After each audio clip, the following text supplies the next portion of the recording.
Мөнхтлөөн гэдэг. Би Удам Монгол сургуулийн 6 ангид сурдаг. Би сургуулийн хүрээнд зохион байгуулагдаж буй цахим наадам уралдаанд физикийн төрлөөр оролцож байна. За ингээд туршилтаа эхэлцгээе. Эхний жишээ бол нарны энергийг цахилгааны энерги болгон хувиргаж байна.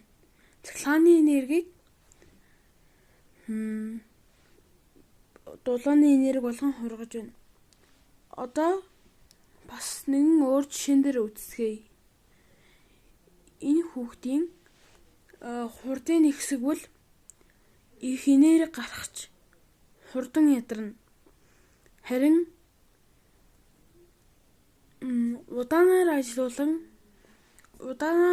юм бол удаан бөгөөд бага энерги гаргаж гэтээ удаан ажиллана. Бас энэ химийн энергийг механик энерги болгон хувиргаж байна. Химийн энергиэс бас бага зэрэг дулааны энерги гарна. Харин механик энергийг цахилгааны энерги болгож хувиргаад цахилгааны энергиэс дулааны энерги ялгарна. Одоо харин усан цахилгаан станцын загварыг үздэхье. Усны урсгал нь механик энергийг бий болгож механик энерги нь цахилгааны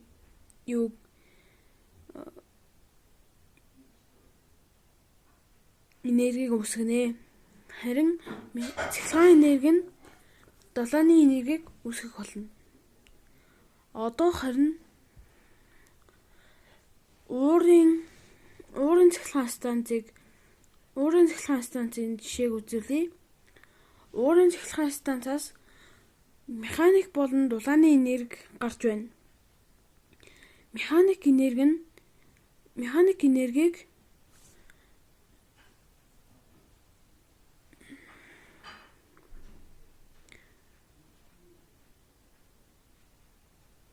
цахилгаан энерги болгон хувиргаж цахилгаан энергиэс дулааны энерги гарч байна.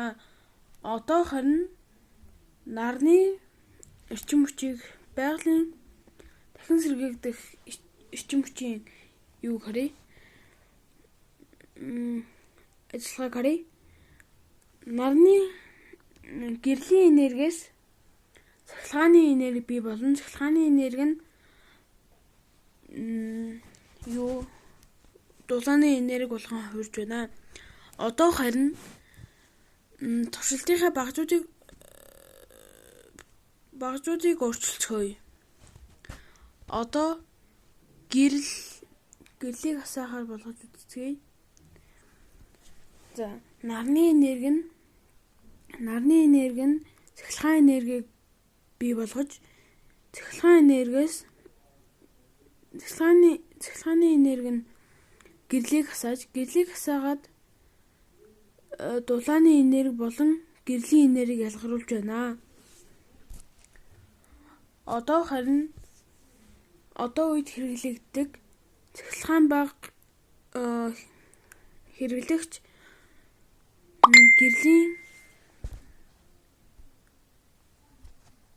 гэрлийн хүчин чадал нь их гэрэлтэй явж байна. Сүүн гэрэл гэдэг. Энэ гэрэл нь болохоор өмнө үзүүлсэн гэрэлтэй яг адилхан ажиллаж байна. Гэрлийн энерги болон дулааны энерги ялгаруулж байна. Одоо харин салхин сэнсийг эргүүлцгээе. Нарны гэрлийн энергиэс цахилгааны энерги бий болон цахилгааны энерги нь сэнсний механик энергийг бий болгож байна. Одоо харин энэний солилцгоё. Үүсгэрүүдийн генераторын солилцгоё. Энээс яг адилхан механик энергийг ажилуулж байна.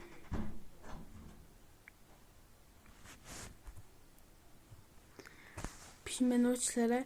Механик энергиэс цахилгаан энергийг бий болгон цахилгаан энерги нь мөн адил механик энерги болгон хувирж байна. Энэ хүүхэд одоо удаанаар жилгээ л дээ. Удаанаар жийлэх юм бол удаан ч гэсэн их энерги байна. Гаргана, үйлдвэрлэнэ гэсэн үг. Одоо харин усны цахилгаан станцын бас юу нь үзэсгээ. Би зүгээр жишээнүүдээс сольж яриад байгаа болохоос ер нь бол нэг ижил утга санаатай юм байгаа шүү. За ингээ усны урсгал нь энэ ер нь бол усын цахилгаан станцын жижигрүүлсэн хувилбар буюу жижиг загвар гэсэн үг. Усны урсгалаас механик энерги гарan механик энерги нь хүрдийг хөдөлгөж цахилгааны энерги болон хуурж, цахилгааны энерги нь механик энерги болон хуурж байна.